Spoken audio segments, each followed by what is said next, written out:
1, 2, 3. After seeing Andre 3000 drop the feature of the year, I thought we should look at what makes a good feature.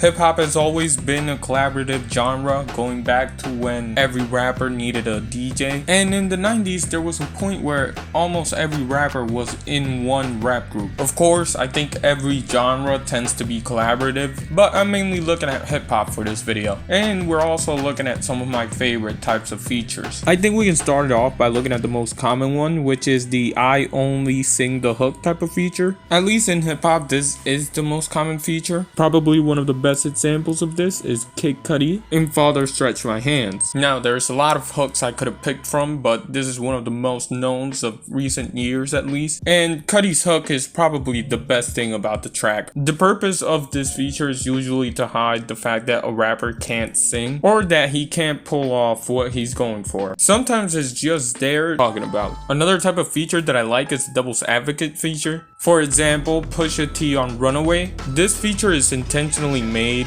to be the complete opposite of what the main artist is saying. For example, the song Runaway is a song where Kanye is being the most vulnerable he has been, or at least close to that. He talks about his relationship struggles and admits that he's the problem most of the time. He plays the piano and out comes Pusha T. And he just doesn't give a fuck. He's in a fuck your feelings type of mood. He brags, he doesn't care, he's Pusha T. And that's what the verse was designed to do anyways. Unfortunately, I can't think of other features like this. Like, the most close thing to this is the feature where the artist just doesn't care about what the main artist is talking about, but that's not really the point that we're trying to get here. The next feature I want to talk about is the bar for bar feature. If you're gonna hear that a rapper is going bar for bar with another rapper, it usually means that the featured artist and the main artist are switching every 2 lines between who's rapping and who isn't. Off the top of my mind, I'm thinking about YBN Cordae and Anderson .Paak. They both bounce off each other and they make it sound pretty smooth, and the beat is pretty cool as well.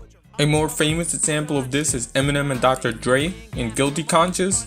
The idea behind this song is pretty simple. The song takes a look at someone who is debating whether or not to do something that's considered bad, I guess. Like for example, the first verse is somebody who's about to rob a gas station, but his good side being Dr. Dre and his bad side being Eminem debate whether or not this is a good idea, they should go through with it, whether they shouldn't, you know, that type of shit. I guess the Eminem and Dr. Dre song would also count for the Devil's Advocate type of feature, but I decided it would fit better here. Moving on though, I want to talk about a different type of feature, and this one's very common and it's technically not a genre basically, but it's a complementative feature. It's the type of feature that stays on topic, but they add their own sauce to it. For example, Eminem on Renegade, where some people say that Eminem had the better verse, but no, he didn't. Jay-Z had the best verse. Forget it. And again, this is pretty normal for a feature, but another example of this is like Kanye West on Erase Me. So in essence, the purpose of this verse is simple. It's like this text on the screen. Like right now, it looks decent, but when I add this to it, like it looks better. At least in my opinion, it does. Moving on to something that happens often in hip-hop, specifically in features, is the breakout performance. And I mean breakout as in someone that you haven't heard before, but after the feature, he's like everywhere.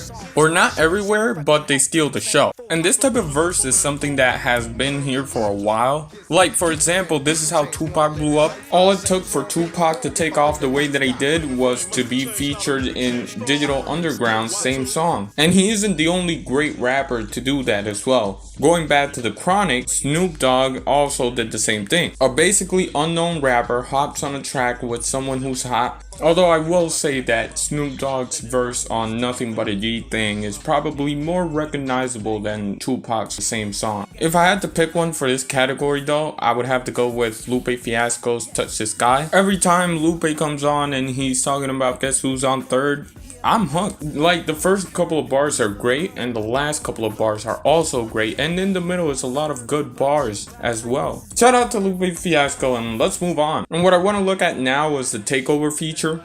This usually works best in a song with a lot of features on it.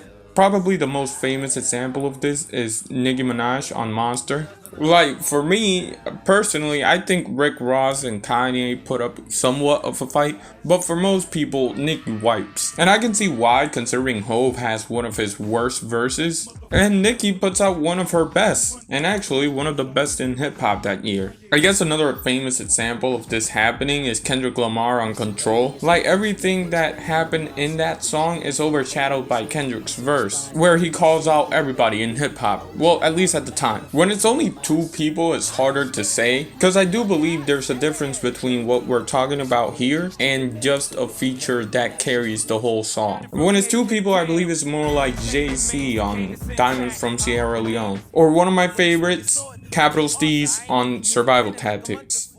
By the way, shout out to Capital Steez, he's highly underrated. And I guess I want to leave it off with the artists who specialize on feature. And this is more of an artist thing rather than anything else.